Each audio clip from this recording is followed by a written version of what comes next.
When consciousness manifests, duality appears.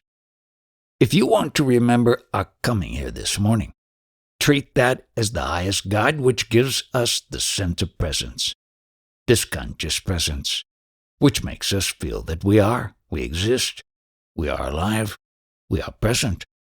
If you do, it will unfold itself and give us all the necessary knowledge. You must have the firmest conviction that this consciousness is our parent principle, the highest God. Then you will have all the necessary knowledge. If there is one principle which can save us, which is our capital, it is that which gives us the sense of presence, this consciousness.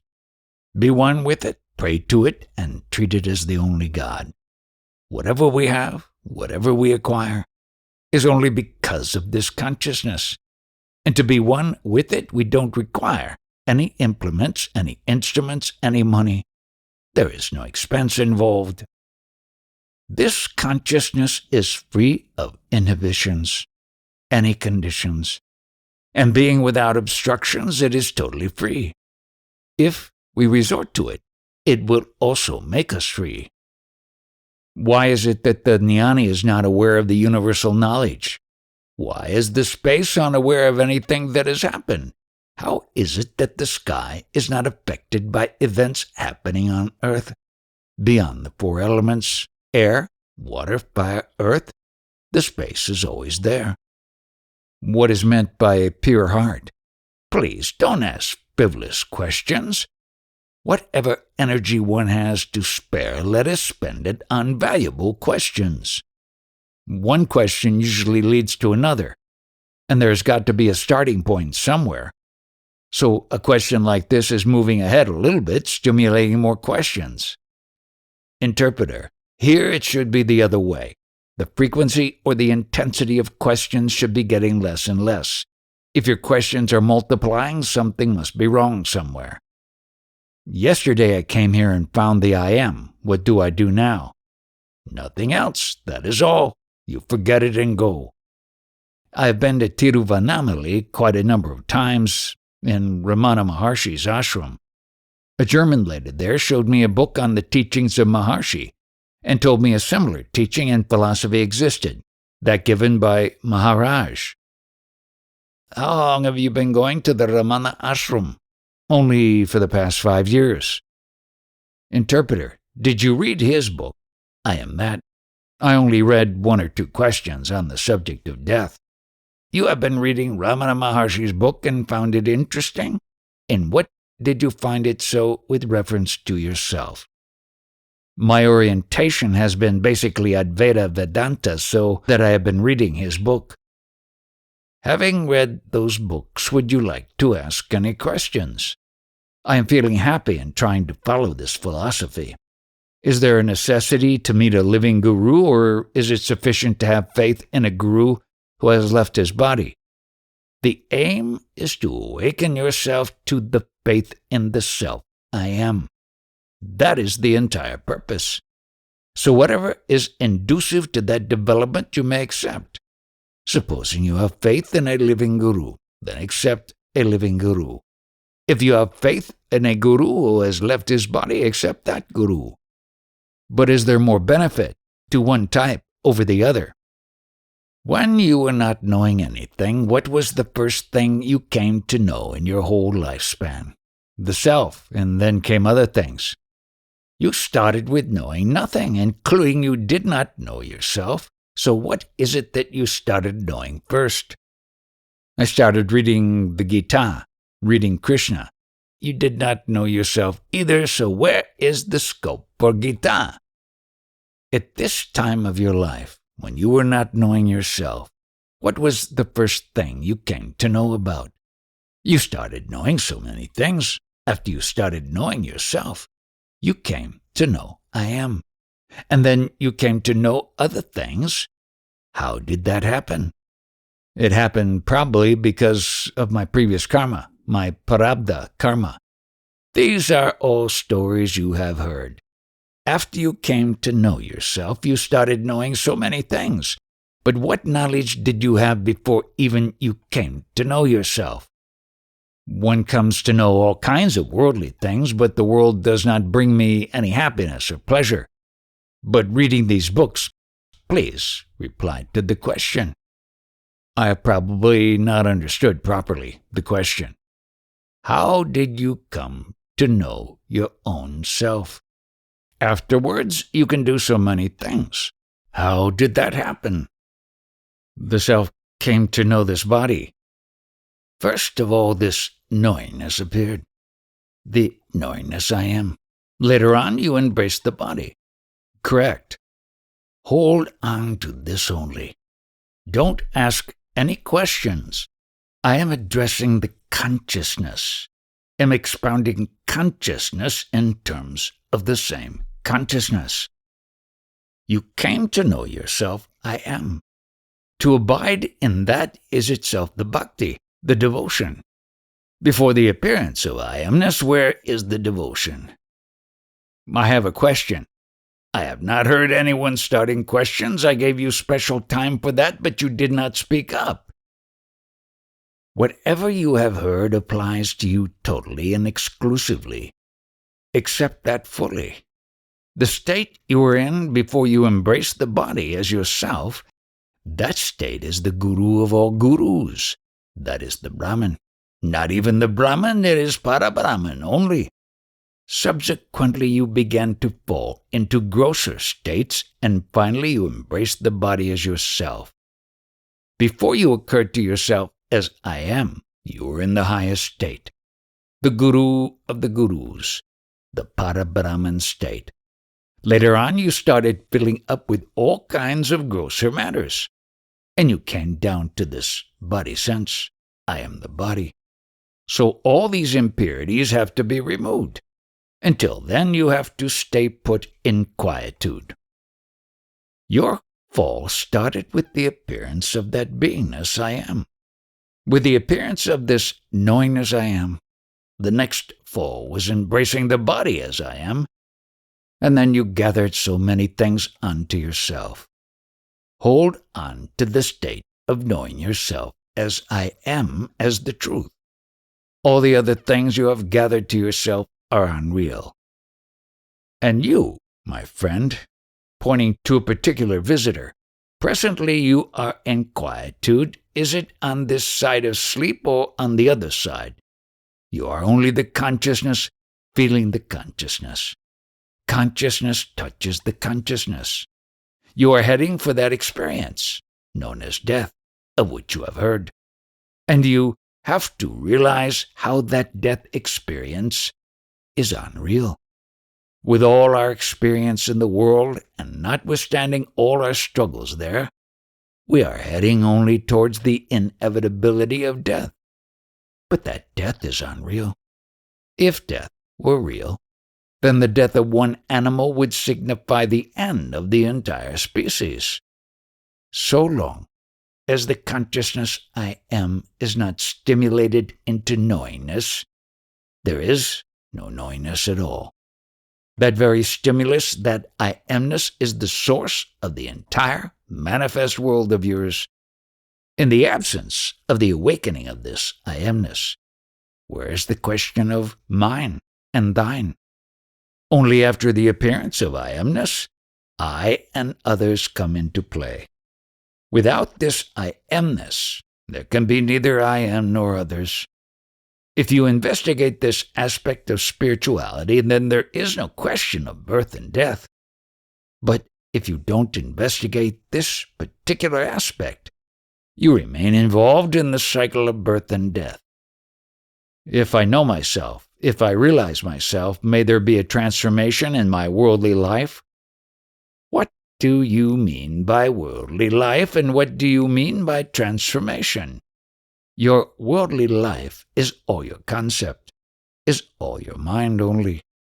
You are dealing with the principle which is prior to mind. This may be described by saying that you are putting on various shrouds. Before you knew yourself, that was your true state. The first shroud was that sense of I amness. Then you embraced the body as yourself, and then so many other shrouds. All these shrouds have to be peeled off, including I amness. From the no-knowing state, the first veil I took was that of I am. That was formless, nameless. But I embraced the body. I got a form for myself. I got a name for myself. This was the fall. Therefore, all sages advise, give up the shackles of the body. I am the body. These are the shackles. Give them up. How to get rid of this body-mind sense? How to forget? Who remembers and who knows that he remembers and forgets? The one who knows the memory and non-memory states is bodiless. He is prior to body and mind. If you can imbibe totally the essence of what is being said right now, you will stabilize in the Para-Brahman state only. You are not beginners in the sphere of spirituality. You have acquired a lot of spiritual wisdom. Now please, ask questions. The one who distinguishes between a different state, this is with body, that is bodiless, this is that, stand quite apart from all those things. And you are the one who distinguishes. You are the one that is the purest, the most auspicious, the cleanest. Since that is your state, you are in a position to assess the quality of other states. With this understanding, carry out your worldly life, family life, with full zeal. But the point is this: if you really understand and abide in what I say, naturally your desires and expectations will fall off. With the falling off of desires and attachments, there comes a feeling of not wanting to do anything. That leads to the Para-Brahman state. What is the use to that state of all the ambitions, expectations, desires? What does it need? Nothing at all, for it is the perfect state. You get to the point that you don't care for anything anymore, neither the Brahman state nor anything. Yes, you won't care to know that you are the Brahman also in that state. Would you take delivery of this talk, accept all of this? A little. It is not child's play that we are talking about. There just seems to be a total disenchantment with the world. What do you mean by disenchantment? It comes as a preference for not wanting to be here. Here, meaning in the world. It will happen only when you realize I am not like this, not like that. If you eliminate everything, in that state you will have no color, no design, no form, no name. Then there is no longer any desire to practice spirituality either. That type of dispassion is called vairagya. Vairagya means no raga. Raga means love, love to be. Love to be is also to be discarded. That brings along sadness. That is the emotional state, an aspect of the body-mind, this sadness. If you are not completely clear of this body-mind sense, the sadness is bound to be there. Where nobody was here earlier, I gave both of you a very good opportunity to talk, and now you are itching to talk. May I talk now? You shut off all your questions by your previous statement that you had found yourself. That means the object of your spiritual search has been reached. Please explain yourself in greater detail. Before you came here, what were you? And after meeting me, what are you? I would like to hear. Before I came here, everything seemed to go on here in my head. And I looked at my body and thought of my body all the time. And I used to be concerned about money, very concerned. And also whether or not I would have a job. And sometimes I worked very hard to understand the I am. I read your books and listened to the teachings. I tried very hard to stay in the I am, and I would meditate. And then I found myself here somehow. And I said, I am, and I knew it. You understood you are. What is the color of that? The design of that? What is the image of that? Nothing. Find it, then keep it. Until you meet your own self, I am, the disciplines are all very necessary. Once you abide in your own self, they are useless. For then you are no more the body and no longer concerned with all the disciplines pertaining to that body. What about sins and merits after abidance in myself? These are qualities related to the body-mind. So the moment you are no longer the body-mind, these qualities have no further scope with you. First of all, we condition ourselves into the body. We indoctrinate ourselves with the idea I am the body. An example is the air. When the air comes into the body, it is called prana. It is conditioned by the body and confined to the body. Once it is disassociated from the body, that vital breath or prana becomes manifest. It is the universal air. Not only universal air, it becomes the universal space also. So the space is not conditioned by the body. That air is not conditioned by the body. Similarly, your identity is not associated and limited by the body. Therefore, none of the conditionings of the body is binding on you. By your very nature, you are that dynamic, manifest consciousness only. No doubt it depends on this quality of I amness, on the vital breath. The latter means air only, air functioning in the body. This air and the knowingness cause the I amness. Out of prana grows the world, and world means the mind, all that construes you.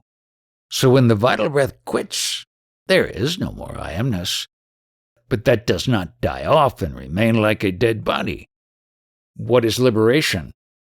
When you are liberated from the body-mind sense, so that you are not the body-mind, that itself is liberation.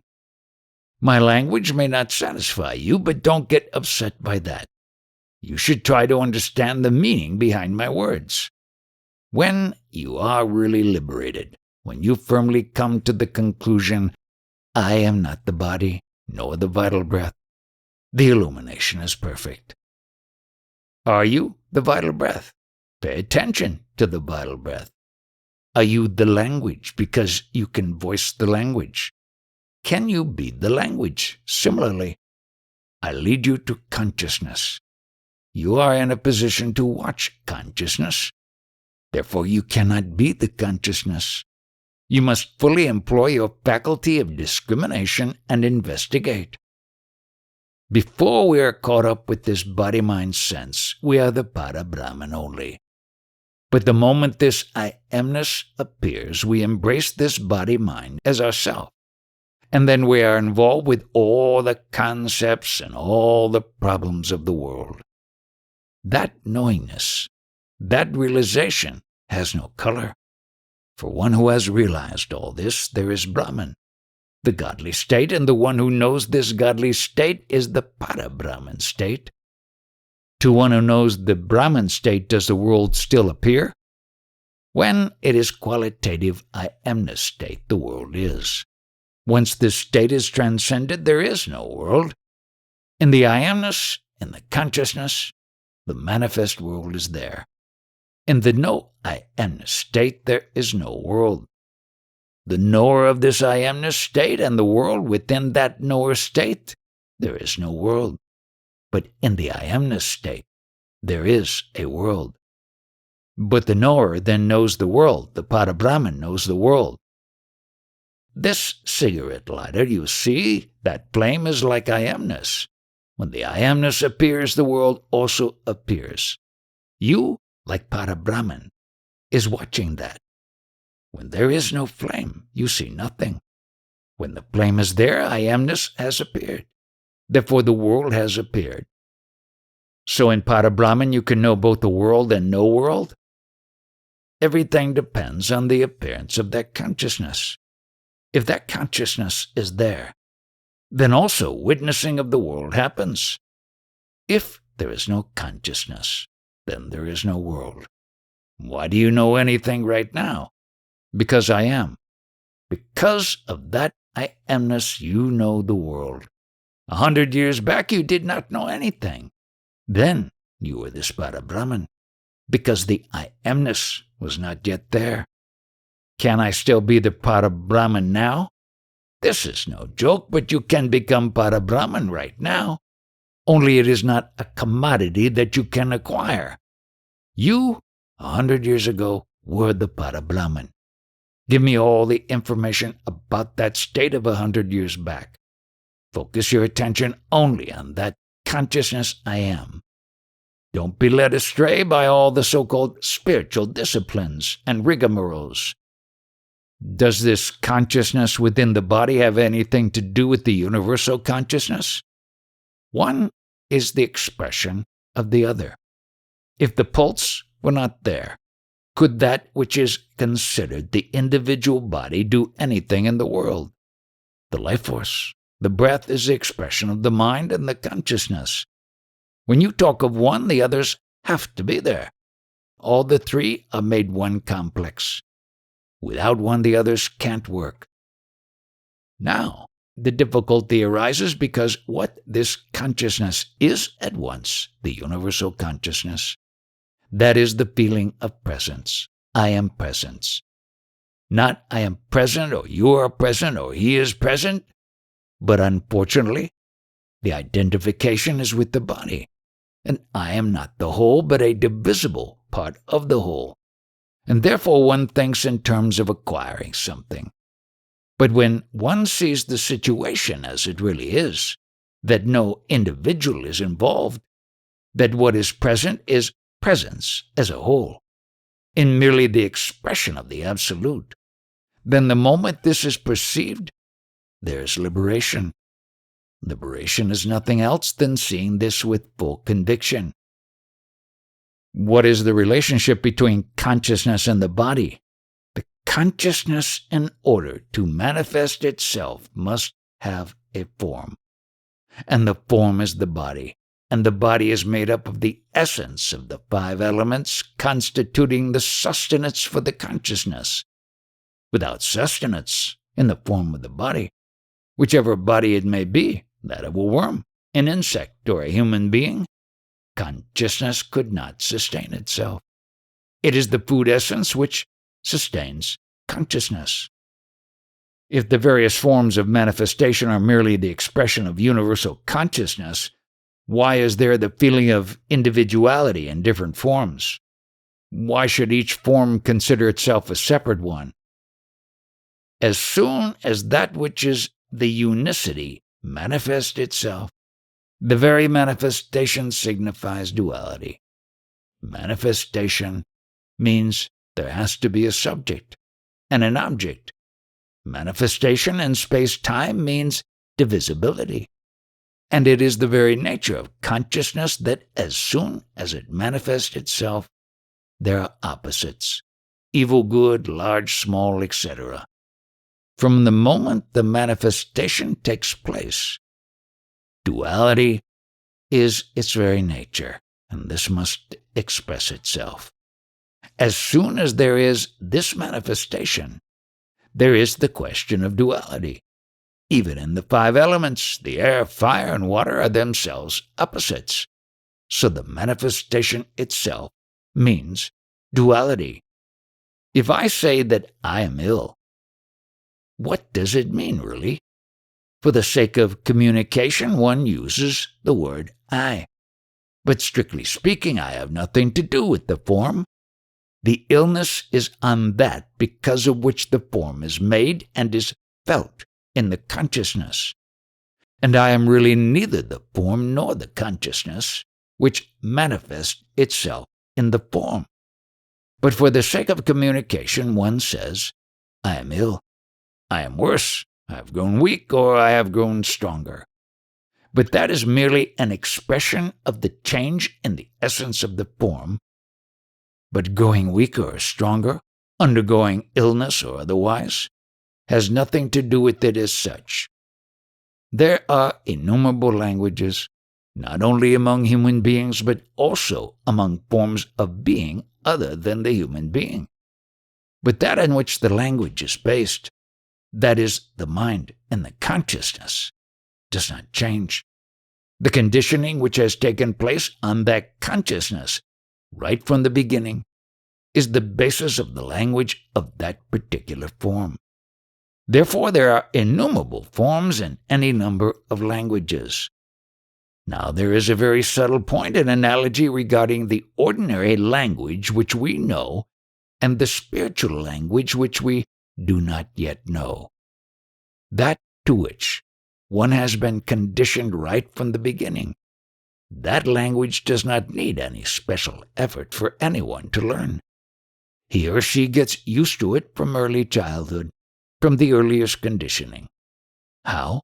Through constant and consistent association. Similarly, if one has this constant and consistent association with the jnanis, then that language which the jnani speaks, which would normally not be understood by people, will gradually be remembered and understood and become natural. Since when does one come to know the experience of suffering? Only since form was created out of the 5 elements, and there was consciousness in that form. But what was the situation before the form was created and the consciousness came into it? One was unmanifest. One had no knowledge of one's existence. There was no question of any experience, and therefore there was no state which was beyond the gross concept of happiness or unhappiness. That was the unicity when there was not even any question of having experience. In the unmanifest absolute, there is no consciousness at all, consciousness of existence. So only when there is this universal consciousness manifesting itself in the various forms, and these forms possess the life force and are subject to the 3 gunas, can each form act through the life force, according to the combination of these gunas. Each form acts according to its own nature.